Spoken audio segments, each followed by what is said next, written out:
Hey everyone, this is Joe Newman speaking, and welcome to the Beyond the Pages show, where I do my best to bring you some really informative kind of information and things to consider. The goal here is to try to capture your imaginations. I first want to do a quick call out that we're now posting our shows on this Facebook page entitled CBRA, which stands for the Community Broadcasting Radio Association, an all volunteer 501c3 streaming radio service for Southwest Florida. Our primary supporter of CBRA is Remax Palm Realty here in Northport, Florida.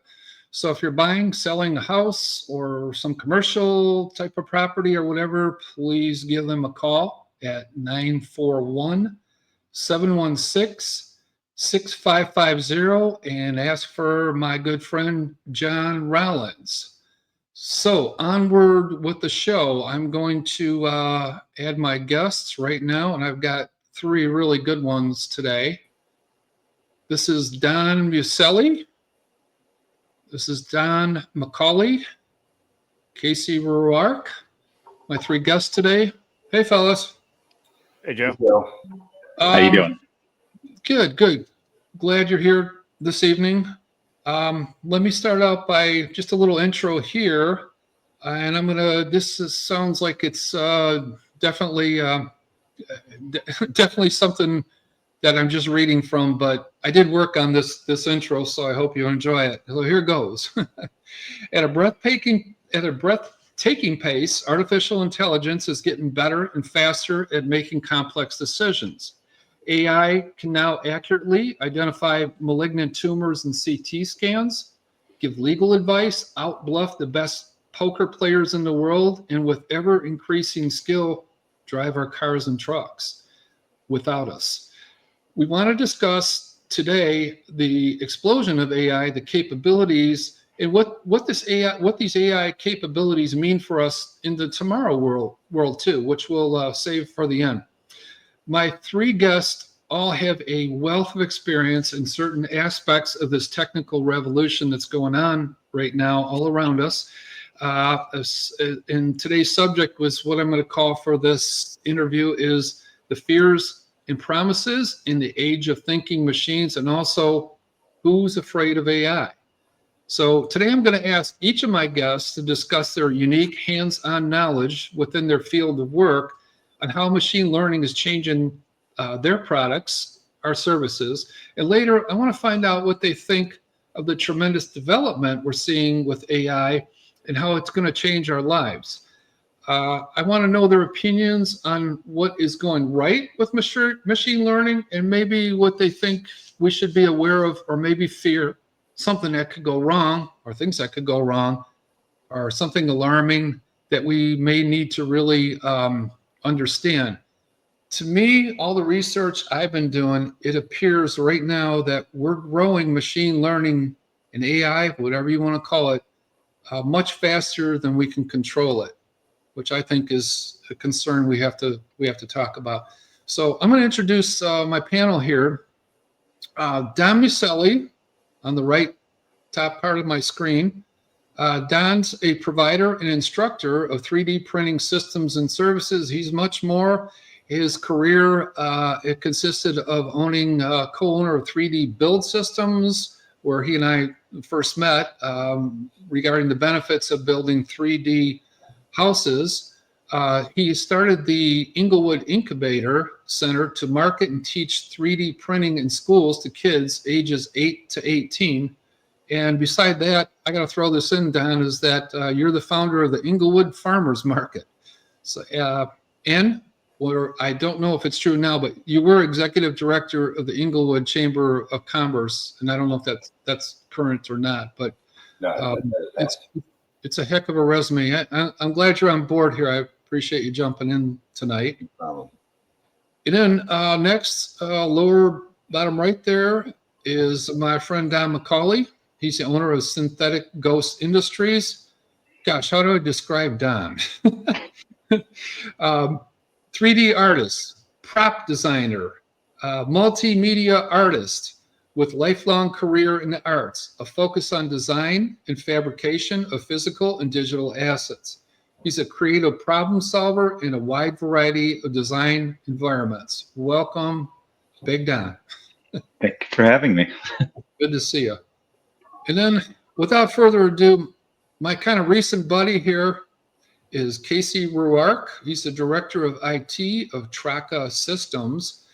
He's a professional network systems administrator specializing in building IT infrastructure with a variety of hardware and software. Also want to mention real quick as a sideline, Casey has written a book that may be published pretty soon, kind of a life story of his earlier life, which has a lot of drama and compelling chapters in there that hopefully people are going to be reading more and more when we get that thing out. So he is seeking a publisher for his first book entitled The Family. And also one sideline is that Casey enjoys performing and doing stand-up comedy in his spare time. So welcome, Case. Thanks, Joe. All right, guys. As I kind of alluded to, the goal today is to focus on where AI is now, what it's doing, and how it'll change our lives with machines that are now learning to learn, and what you think it'll mean to us in the future. So I want to talk about like consensus I mentioned earlier, that AI seems to be growing so fast, so lickety-split, so fast. Can we control it? And how do we get our arms around it to regulate it? And of course, it is very global right now too. It's very, very competitive. My first question to each of you is going to be this. What do you think are the most important positives, meaning the plus sides, to the AI revolution? If you had to pick one thing, two things, or three things, that's kind of what I'm looking for to kick us off. Vicelli, you want to try that? I'm going to couple the AI with robotics and maybe self-driving. Obviously, there are a lot of jobs out there that are very dangerous, or jobs that are mundane, that can be accomplished through AI machines. And I think that's something we're seeing take place very quickly. The full self-driving is obviously out there. It's getting better. It makes for safer driving, safer cars. That seems to be a direction that's going very quickly. So those two things on the immediate horizon are what I look at. Yeah, and then I just popped up on the screen there. I pulled this off online the other day here about, you can see it there, driverless trucks are now rolling down Texas highways between Dallas and Houston. Now, if you read into the article, they're on the cusp of something big, obviously, like a lot of companies are, but it's only one truck at this point. So they've got a ways to go, but they're basically giving you a prelude to what's right around the corner. So I want to put that up there. Don Mack, your thoughts on the question. What do you think are the positives, kind of maybe the most positive from this AI revolution? It's got to be as it was when I was younger. Technological access, allowing people access to technology that they wouldn't have had before. Being able to, back in the 80s and the 90s, you had to know DOS to be able to code computers. You had to know, almost basically down to machine code to be able to get things to function. And then half the time when those things did function, they either didn't function correctly, or, you had to be able to be the Q&A and every step of the process to be able to get things to work. Whereas now kids can say, hey, ChatGPT, write me the next great American novel, and it will. Of course, it'll be derivative through work of other artists and authors and everything else. But yeah, we talked about that in a previous interview, Don. We were talking about the artistic side, and how somebody can grab, or AI grabs maybe a pixel from Don McCauley, one of his works of art, and expands it into something bigger, and puts different artistic spin on it. and you really don't get any credit for that in the No. scenario. It's not just drawing you; it could draw, like we were saying, it could draw Da Vinci and Don Macaulay and put it into an AI creation, which has its pluses and minuses. Case, you want to comment on this? What are your thoughts? So my thoughts are that for every positive gain that we get from AI, there is a correlative negative that's also equally terrifying, right? Like I find AI incredibly useful for pretty much anything. If, for instance, I had an issue today on a computer, it was pretty obscure. Certain Explorer extension not working. Usually that would require opening up a service ticket with SolidWorks, maybe getting a support call. I was able to plug it in a ChatGPT, find the DLL that wasn't registered, and have it re-registered within under 5 minutes. It's also phenomenal at generating artwork. Recently written a children's book for adults, and it was staggering how quickly it could generate amazing cartoon-like graphics. But at that same, positive, there's another graphic artist that isn't going to be doing artwork. Yeah. So To put up a disclaimer real quick, you might want to check into the copyrightability of those artworks, because there is almost zero copyrightability because of Yeah, AI generation. it's that likely it is. They're pictures of my own dog. So I'm not selling the book. I'm doing it more as like a YouTube video gag. But yeah, I would imagine it would be hard to copyright that. You know, to tag in on that, and what you're saying, Casey, also being used in the film industry. I mean, now they're using AI to generate characters. They can mimic voices. You say a few lines, and they can mimic that voice exactly. You see them using that to generate the young faces on, older actors.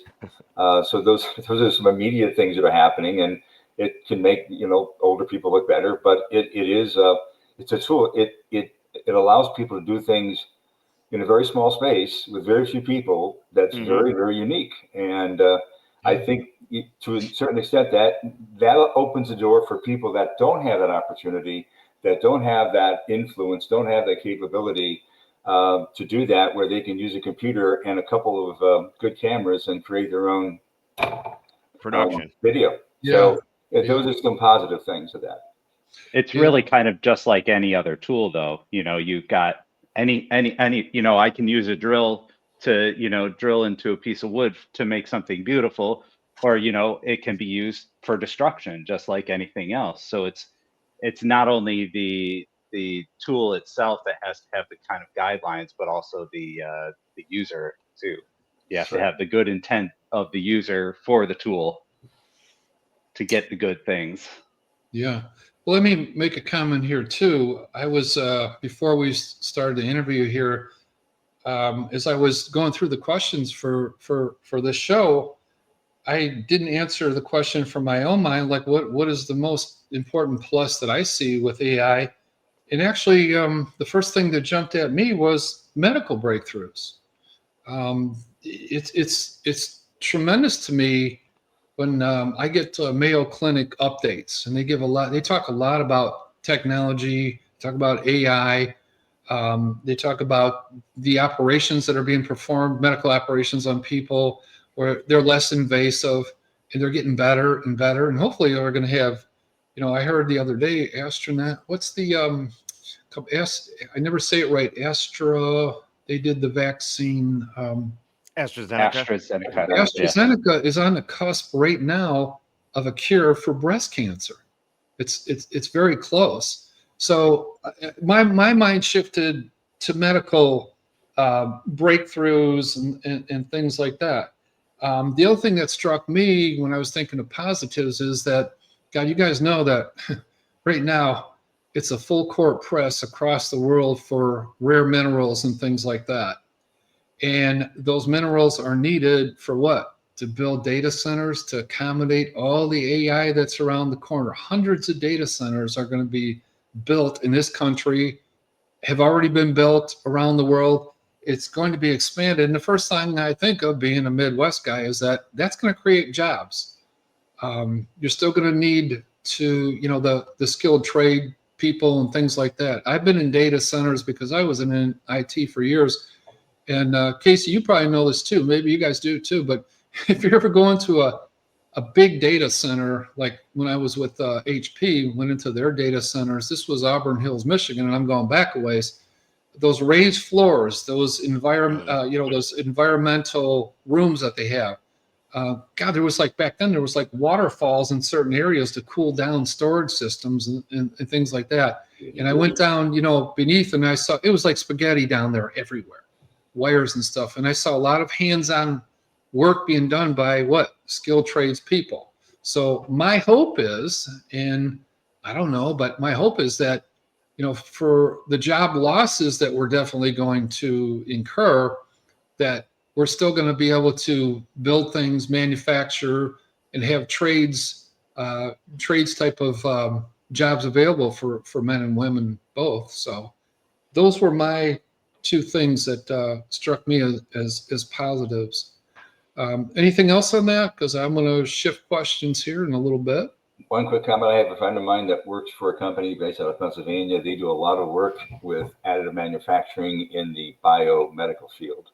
And they're using AI to generate, and they have been printing, body parts, and they're printing out of stem cells and collagen and all that stuff. But they're using AI as a tool to make great advancements in medicine. And as you know, a lot of robotic systems are used to do surgery now because it's much more accurate. So there's some great positives coming out of that. Yeah, and you used the word additive, and again, me watching Fox Business this morning and CNBC, all these stations I float around to. I was watching an interview with, I forget the name of the company, but they were talking about using the term additive. They were talking about employment. How is this that, Amazon's invested like $8 billion into this company. It kind of reminded me of their main or their primary software development company for the almighty Amazon, and they were using the words when we're talking about job loss. They were talking about replace versus additive. Well, and what he meant by that was that replace means that you're replacing somebody with AI or a computer. Additive was, in his sense of description, was, hey, I'm still adding people right now. We're still in the needing more people phase of this. And the lady asked him, the interviewer asked him, well, how long is this going to last for you? You're big leagues here. And he said, about 2 years. 2 years. And I'm using additive in the sense of 3D printing is referred to as additive manufacturing as opposed to reductive manufacturing. So additive means that when you create something in the 3D printer, you're adding those layers up to create an object. In the CNC machine, you're reducing that piece of material down to that particular process. So additive in this case, I'm referring to the 3D printing process. Right. It's use of the same word, I guess, struck me because it's the C-level executives is the way they describe it now in their own jargon. That if you watch enough of these finance shows, you figure out what the hell they're talking about, in layman's terms. So at any rate, guys, I might as well shift to the second question. We were talking about positives and pluses. Let's talk about, I guess the downside is that my second question is, what do you fellas see as the most apparent negatives to AI? And I'll start with you, Case, on this one. Well, I mean, pretty much the downsides to it, I think, would be the destruction of global power. I think whoever wins the AI race controls the world. And I think that can happen very quick. I think with as unpredictable as it all is and as in the dark as we all are about it, that could happen overnight. I mean, it does seem like some days you get on ChatGPT, they've upgraded something and it's phenomenal, just breakthrough.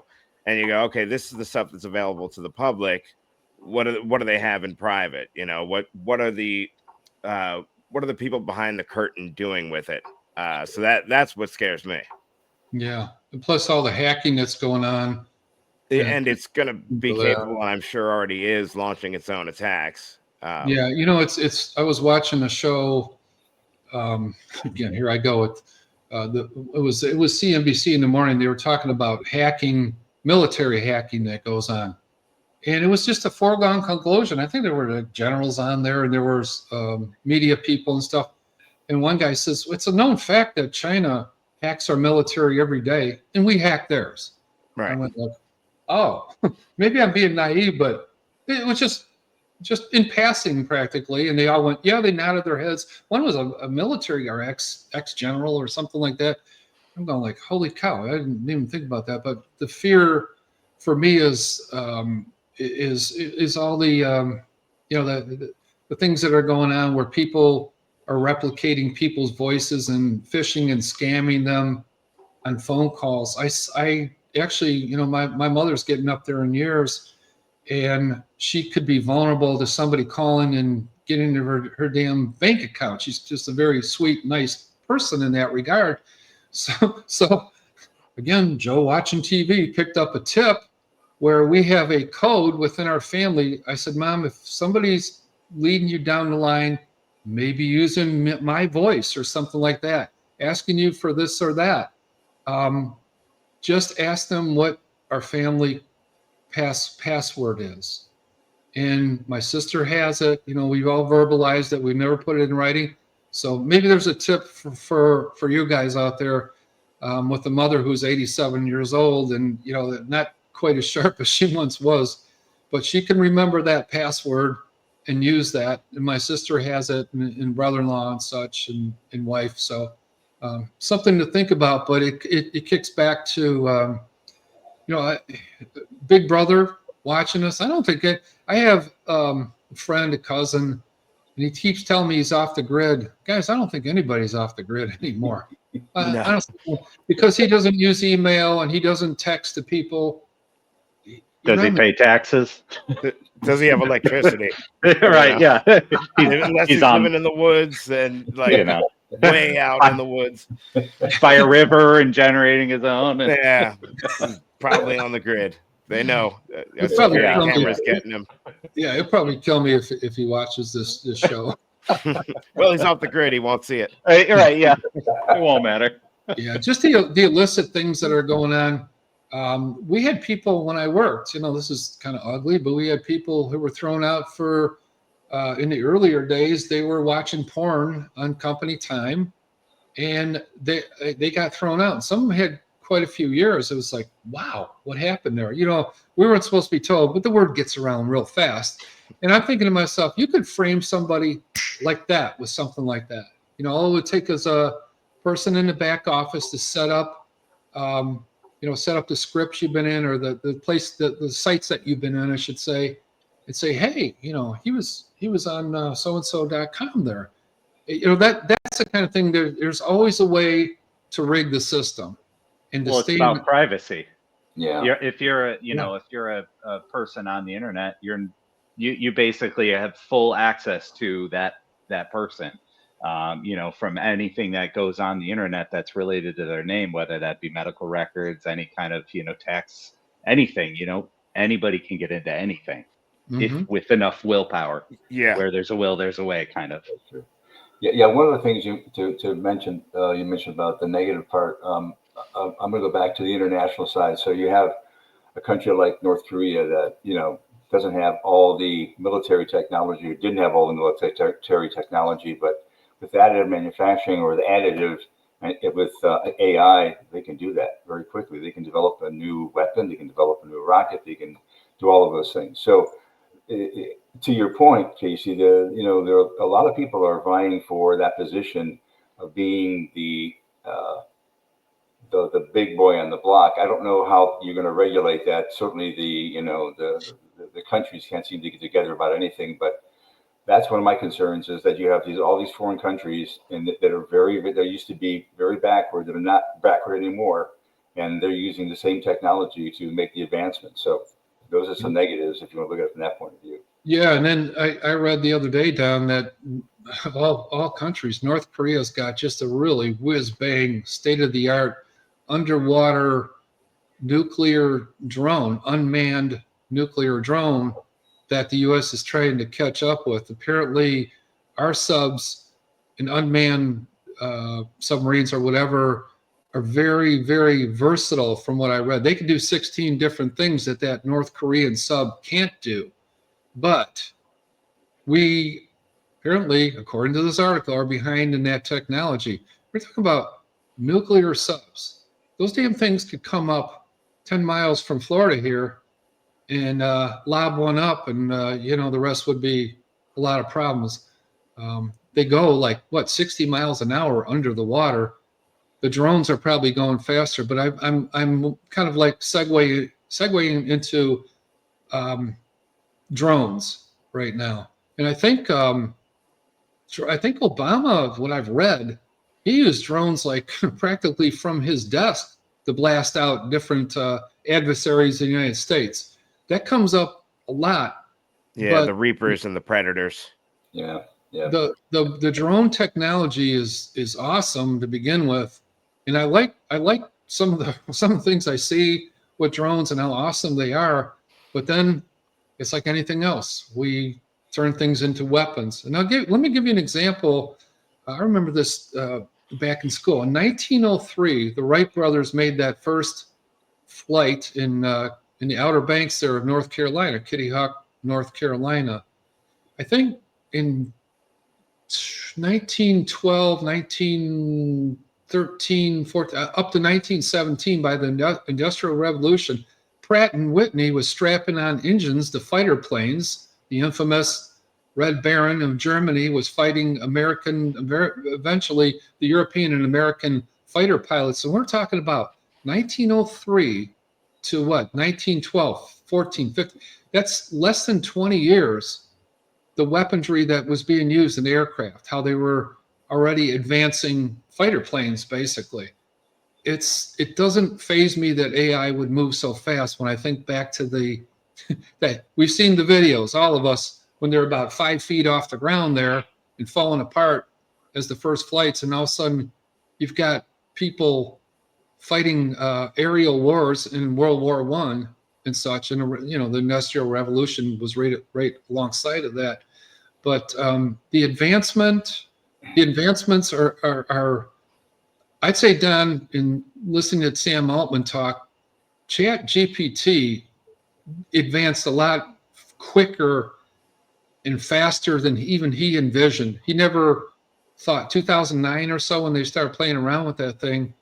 And by 2025, now we're getting into, he was talking about what we're seeing here, agents, to help you, bots or whatever to help you. I use that thing a lot. I have a problem with my computer. I want to know something about a software. I want to know something about StreamYard. I can go in there and that damn thing just kicks out all kinds of possibilities. Oh, and yeah. The advancement is so quick is what I'm getting at. Did you gentlemen remember Moore's Law? Moore's Law said that we don't even use that anymore. Moore's Law that every 2 years technology would double, every 18 months, and now they don't even use that anymore. It's so fast. Moore's Law has kind of gone by the wayside. No, Well, it's exponentially so faster, so much faster. We don't even kind of like atomic time. You don't realize that it's the fraction of the fraction of the fraction. That's right. Good point. Yeah. Yeah. And another thing is I was reading about when things are moving as fast as they are. Maybe I'll throw an example out there off the top of my head. The vacuum cleaners that clean your house, the battery operated or whatever, those vacuum cleaners that help you clean the floor versus having to push that damn thing around, got better and better. But here's something I just want to read to you guys. With all the vast advancements we're seeing, we as human beings have short memories, and we don't impress easy. And let me read this to you guys for a second here. We'd probably give AI even more credit if we didn't so often take it for granted. When a machine multiplies better than a mathematical genius, plays chess more cunningly than the reigning world champion or reliably shows our way through a city, we were impressed for what? A short period of time. And when AI, we basically, what it's saying here is that we perceive that the technology for something like that, so what? It's mundane now. It's almost show me something better now. When AI comes into its own, this author says we have a habit of seeing rote work where we once imagined feats of intelligence. So, what is it? The old saying: humans don't impress easy. Like, okay, you got that. Show me what else you got. What have you done for me lately? And I think that all of us are kind of like that a little bit, taking it for granted. And look how fast it's come that we're already taking things for granted. Yeah. I teach these young kids. One of the things that I learned about the young children I teach is, first of all, they don't know they can't do it. And number two, they adapt really quickly. I mean, they adapt so fast. That's the difference between that generation and our generation. The adaptation that they have is amazing. Plus, nothing bothers them. They have no fear of that. So they'll grab onto it and move it and use it, and don't think about the consequences. Where the older generation may have some question about that. But I think that's what I've learned working with the kids. Yeah, I think there's a correlating problem with that, and that is that people are I've seen it with younger children losing the ability to think. The proclivity for them to go to ChatGPT and know that the answer can just be there, right, sort of destroys the value of merit, and it destroys their ability to. I hear it a lot from kids between the ages of, like, let's say 6 and 12, that they're bored all the time.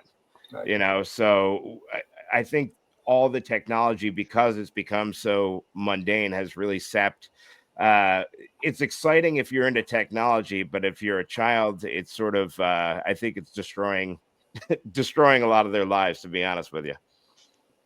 Yeah, I think we're kind of morphing into the last question in our show here, which I think will be a lot of fun too with the collective minds we have here, is that the big picture perspective. We're talking about the kids right now and things like that, but where the hell is this thing going? And what concerns me on a personal level is that if we're moving so fast from the job perspective, losing jobs and stuff, we still got a couple years to figure out how to replace people. We damn well better get on it right now. I haven't run that through ChatGPT to see what they come back with. We got to figure out, I think, Don, we're going to have to deal with replacement of jobs that are going to go by the wayside. Look at the legal world right now. We're a litigious type of country. We have a lot of lawyers here. Now I'm reading that some of the lawyers aren't going to have work, so they're going into cybersecurity. They're going away from what they were actually trained to do. Some of it might be because we've had too many in the first place. Depends on where you sit on that. But what I'm just saying is that you almost got to step back and figure out, get your arms around where a job's going to be. They're talking about, was it UBI, Universal Basic Income now? No, that needs to happen. That needs to happen nowadays. Yeah. Yeah. I mean, you look at, was it Saudi Arabia? They got so much oil there that they write checks for people. If you live in that country and you're a resident, they're writing checks for people because they have so much oil, that they sell every day. But that's it. Again, I'm getting circular here, going back to, the challenge I'm thinking when I was researching this is we probably got to start now on what we're going to do with people. That's a quite a loaded statement too. What are we going to do with people? Yeah. Because if you think about it, the combination of artificial intelligence and robotics, eliminates a lot of jobs. So not only lawyers, but people that are working in manufacturing facilities, and it sounds dystopian and pessimistic, but I think that we have the ability to make that a reality, unfortunately, and without any governance over it, without anybody pumping the brakes and saying, hey, like, all right, slow down, there's got to be some checks and balances. It could be a mess very, very quickly. I think Yeah, it's pretty telling that we've got people way down here in profits and computing and being the bleeding edge of everything else is kind of above it. Mhm. So That's true. You also have things like, and looking at the future, if you follow SpaceX and what they're doing, you have an awful lot of the new rocketry stuff that's coming along. And I'm going to tell you, if you watch what he did with the Falcons, and now he's got 25, 30 flights, for one rocket. I looked at the Starship, and he's had challenges with that, but that sucker is huge. And if he can pull off what he wants to pull off, that's going to open up a whole new avenue of commerce. The problem is it's not the kind of commerce that a guy coming out of tech school is going to be doing. So you're going to have to change your educational process. I think that's a big issue too. I don't know how to deal with that, but that could be a concern. well, Yeah. it won't be exo mining; it will be extra mining. Extra mining, right. And they will be using additive manufacturing, by the way, to build domes on Mars. So that's one cool thing they're going to try and do. But yeah, it's and because I think I'm older than all you guys. I remember as a young man, when I was in the 50s, 1950s. Yeah, that was when the Earth's crust was still cooling. But there was a lot of concern about the manufacturing and all the new technology and mass production, and it was going to kill jobs, and it really hasn't happened. And I think we tend to be much more nearsighted than foresighted sometimes on these things. Granted, this is different because this is the technology that has the ability to do almost anything.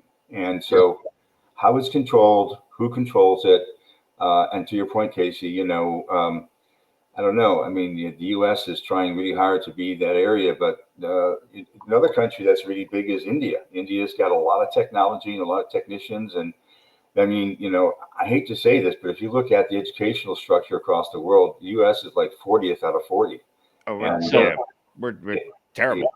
It's horrible. So we've got to change that somehow. So I don't know how to do that, but that's definitely an issue. And I don't know. Anyways, that's my thought on that process.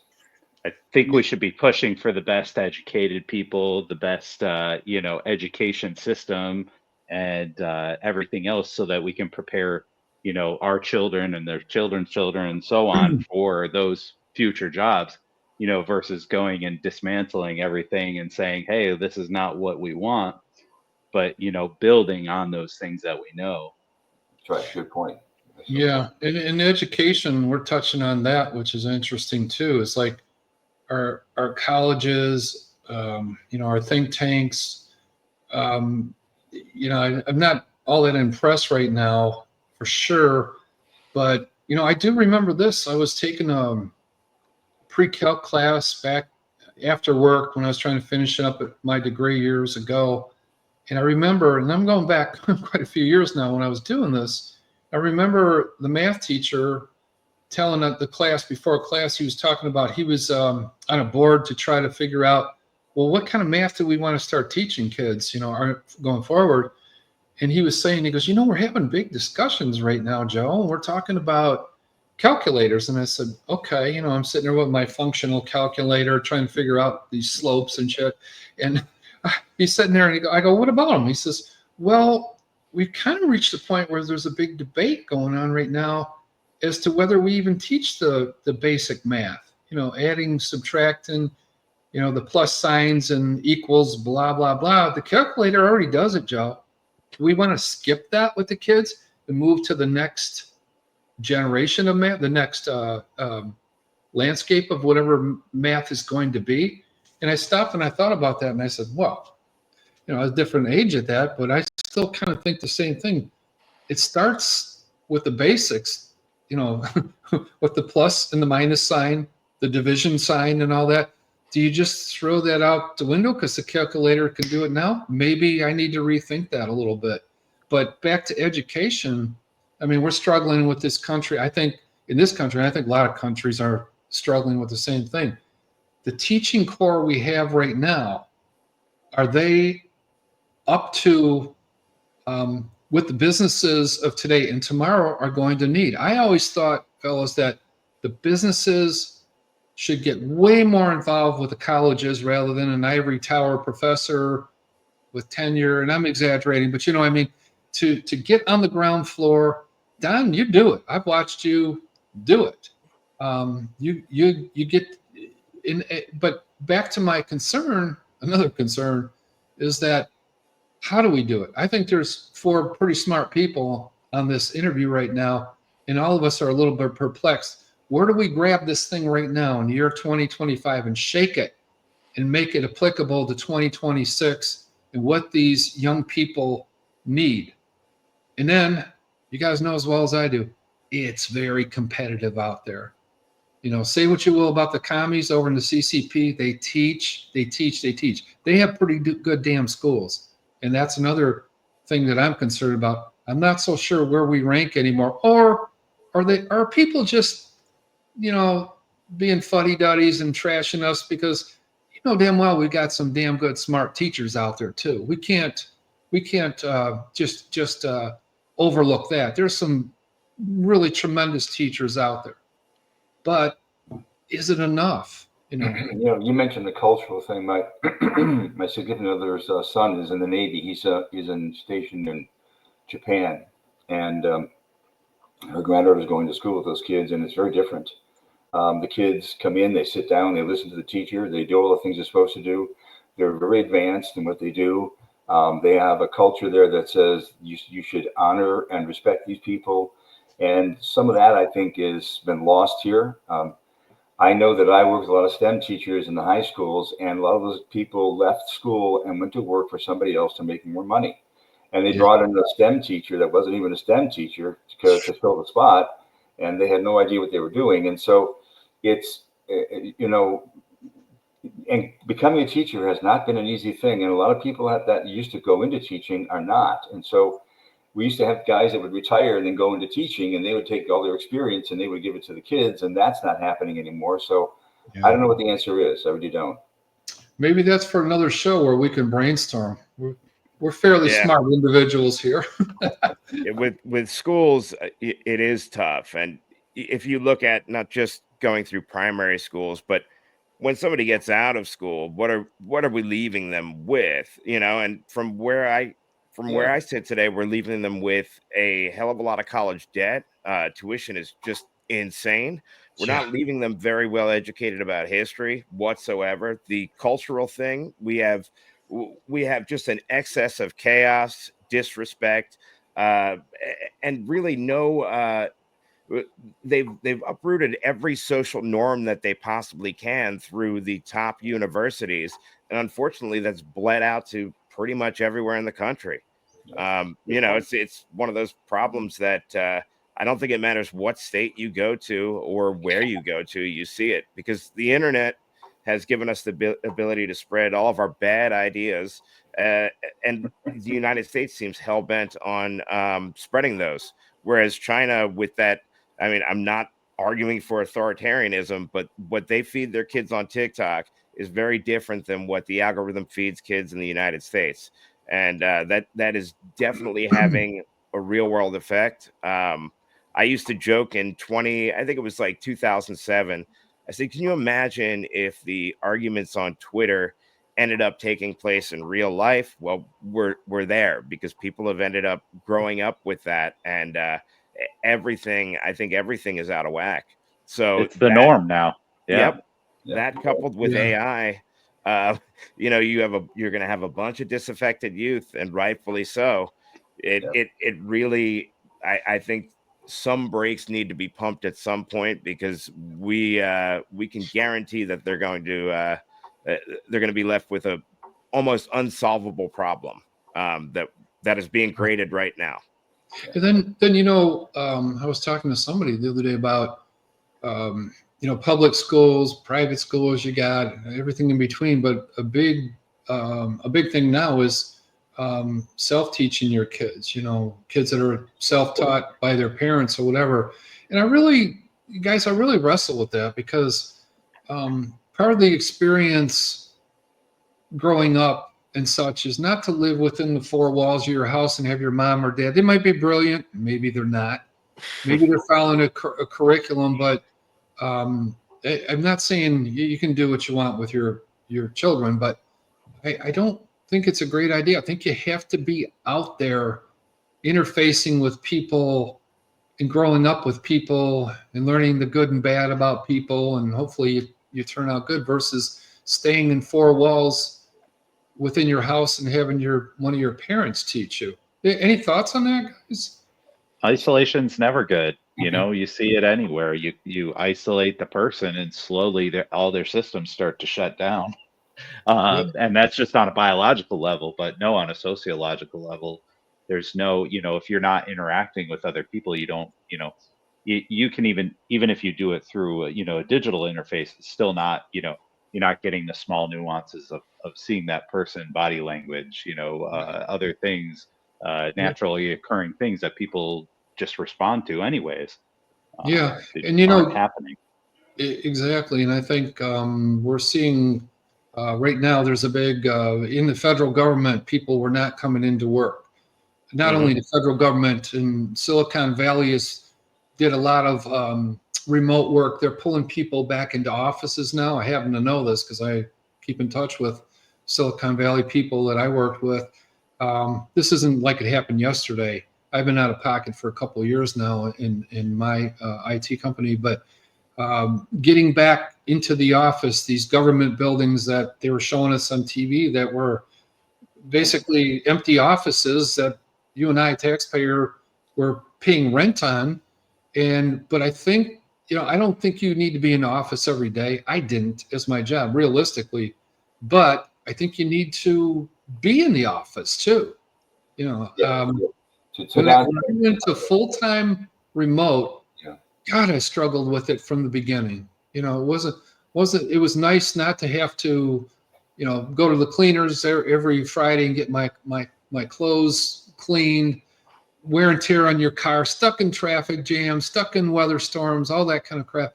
But I really missed it. Like you say, Don, the body language of people, the interface. And you know what I found out too was when I went full-time remote, because I did it for 12 years before I retired from my IT job, is that I didn't know who to trust. I could build trust with people by looking them in the face and walking in and out of their offices or heading down to the factory floor and having a coffee with the guys down there doing the hands-on stuff and, pick my favorites and pick my people I didn't want to be around. But, right. But the interactions that don't involve you directly. Yeah. Yep. I'm not saying people out there, you need to be in the office every day or whatever, but I think we need to get back to that as a start. The interaction, as you said, Case. At Don's point about social skills, I mean, that's one of the things I find with the kids. So I bring them into my camps. I do it at my house. I have 4, 5, or 6 kids at one time, and anywhere from 9, 10, 11, 12. And they don't interact well with each other. And what I try to do with them is I say, look, we're going to do a project, and I want you 3 to do this and you 3 to do that. And I want someone to be responsible for that. And they don't know how to interact with each other. They're very good individually. They can do a group of people online, but they can't do a group of people in IRL. Yeah, it's a real interesting conundrum, if you ask me, and it's kind of funny because it really I watched that, and it's an epidemic. I mean, none of those kids really do, unless you're in sports. If they're in sports, then they do some social stuff. Otherwise, they're on their phone. Well, you're not building communities at that point. You're dismantling the communities, and anytime you do that, anytime you end up like you isolate the person, you're not going to have that knowledge of the other people within that community that you need. Just like owning a business, you guys know you're not going to build a business, you're not going to grow the business on your own. You need that community. So, and the same thing with raising a kid. you need that community. Yeah, I think so too. Okay, we got about 5 to 10 more minutes, and we're gonna wrap it up here. I guess we kind of segued into my final question here about where this is going. I like the spin-offs we're doing here. I really like the twist we did getting into education and having Don Miceli here for that, who does it. I really commend you, Don, because Don actually taught my son Joe how to do 3D printing in probably about a 6 or 8 hour session. He took off from there, and he's doing all kinds of amazing things that must have got that smarts from his mom or something, because I just don't have that engineering mind.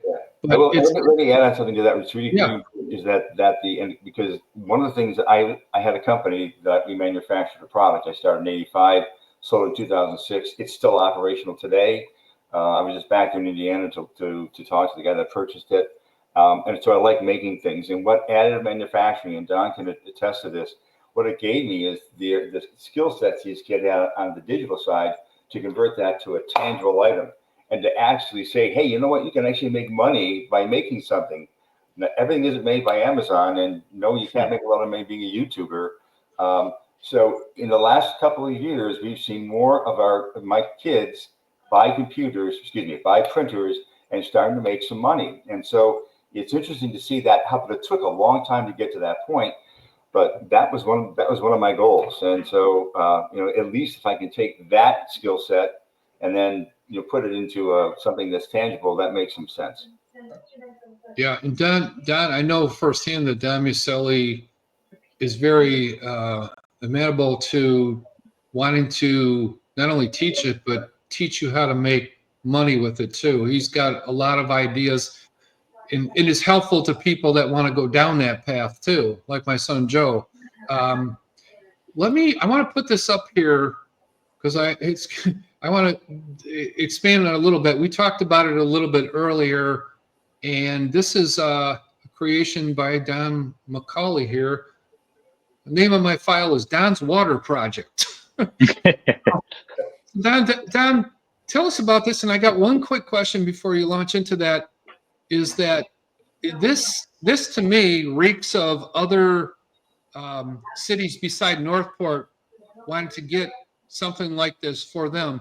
But what I'm confused about, I think I know the answer. Tell us about it. Is I'm confused about what is the ultimate benefit of what it can, the benefit for Northport and maybe other cities too. It's tracking water, but I'll let you go on that. Tell us about this project. I think it's just really intriguing. Sure thing. So this was a project that I was contacted by one of the Public Works engineers, and he had said, hey, we want a demonstration table to show to the people of Northport, to say, hey, from the very top level, from when rain hits your house all the way down through the entire waterworks system, we want to show every level of this.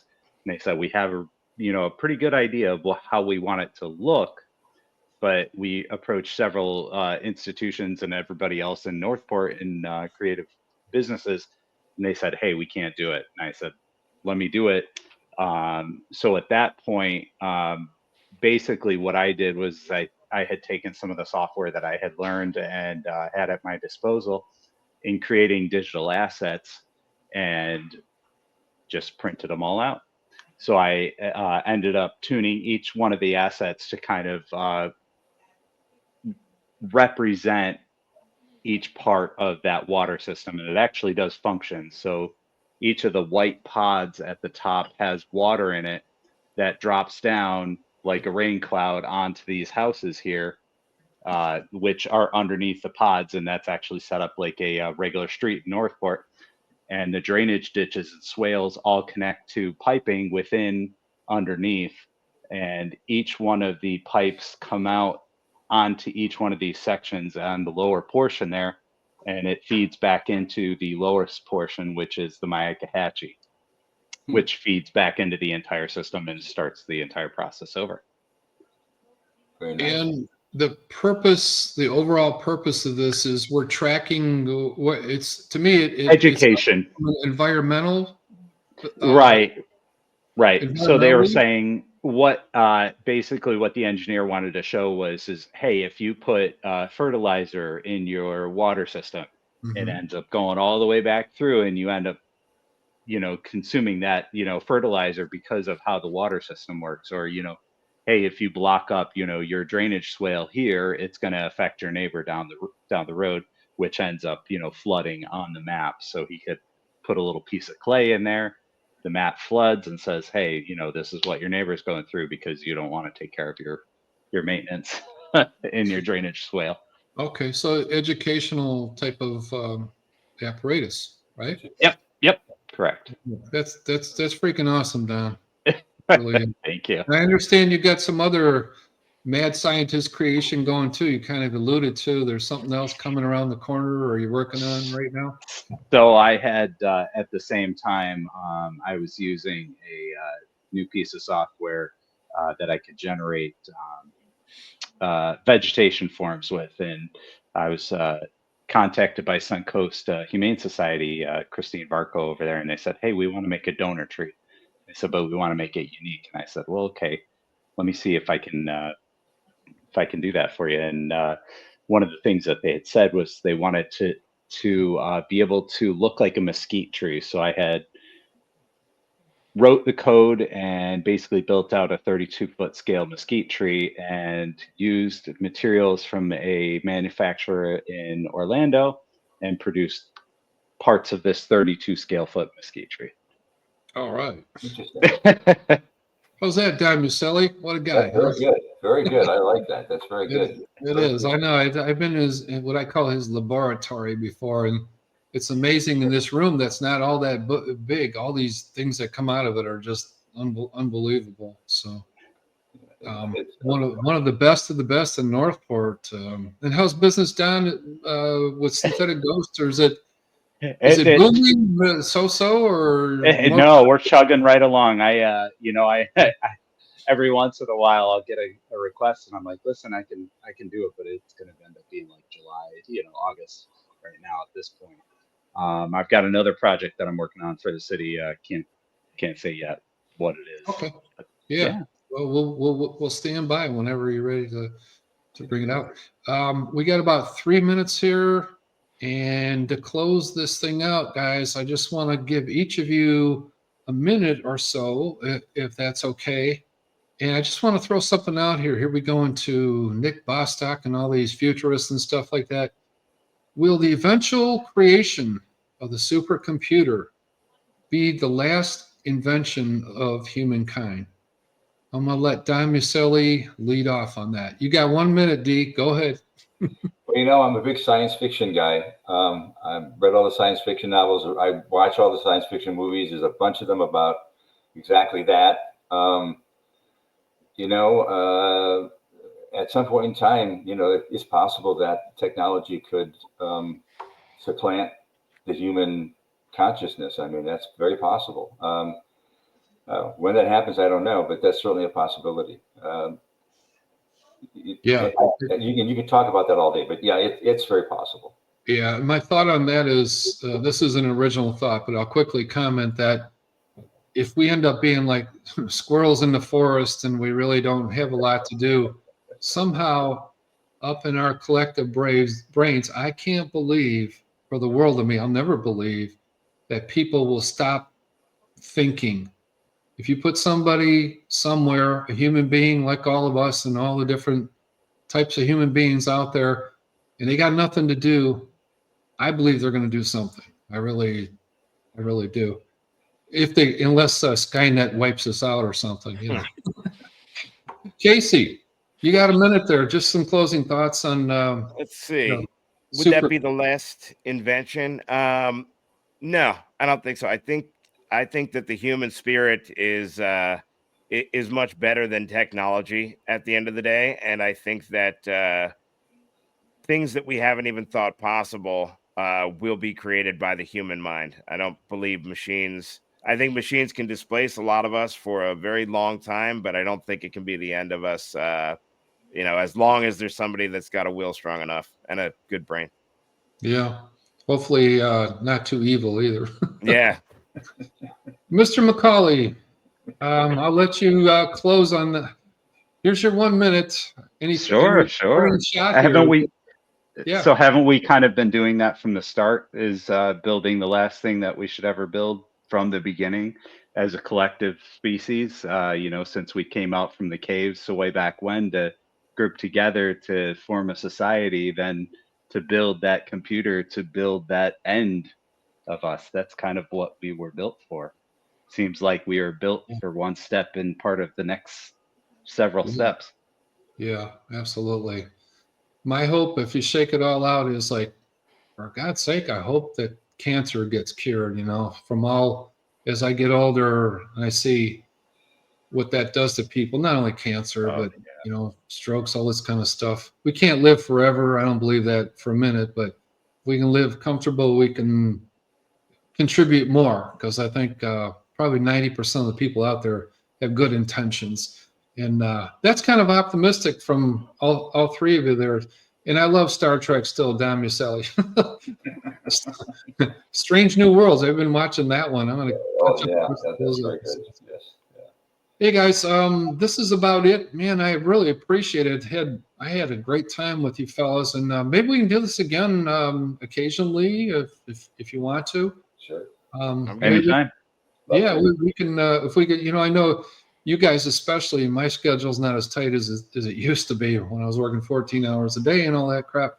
But you guys, I know Casey, you're very busy. Dan, I see you on Facebook. You're in a different place every day practically with Christine and the kids, and she's doing really good work there for Habit for Humanity. She is like the president of Sarasota Habit for Humanity. CEO, South Sarasota County. Yeah. No, she's out there doing good work every day. I have met her. I'm sure you had. She Yeah. yep, she's been with them for 10 years now. Okay. Definitely. Yeah, well, good for her. Good. You guys are really good people, good family people too. And Casey, we need more good family people. I think so. Absolutely. Really. All right, fellas. On that note, I'm gonna just play some rock and roll here to close us out. And thanks again, and we'll talk again. And hope to have you. Thanks, guys. You guys. Very cool. Yeah, you guys Been take great. care now. Adios. Yeah. Bye now. Bye-bye.